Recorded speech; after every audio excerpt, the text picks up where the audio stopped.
Buenas tardes, compañeros y compañeras de Cristian Nova. Me llamo Soler Tesvier, soy portavoz de la Juventud de la Unión Democrática de Bretaña hasta el próximo Congreso en enero.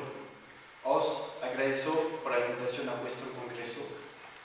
Es un placer encontrar a los miembros de un partido político que comparte las mismas ideas y un pasado que nos guía. En efecto, nuestra amistad dura desde 1974, desde que la Carta de Brest fue firmado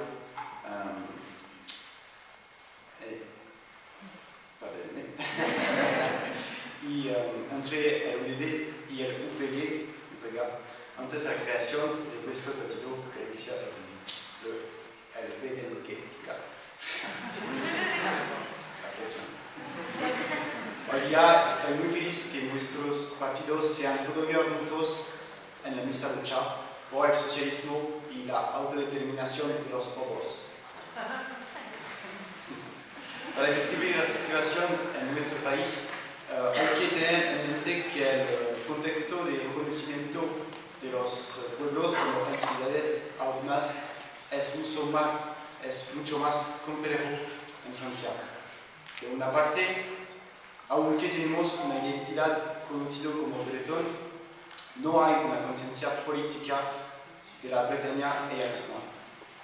Entonces, no pertenece todavía a nuestro país bretón y peor, el alzamiento del Frente Nacional amenaza nuestro combate por más de autonomía, amenaza la defensa de nuestras lenguas, amenaza nuestra identidad. No obstante, tenemos la esperanza. Desde 2014 tenemos una nueva estrategia, jamás juntarnos con partidos nacionales como el Partido Socialista Francés, y por eso se creó la plataforma ciudadana We la Bretagne Brasileira Just.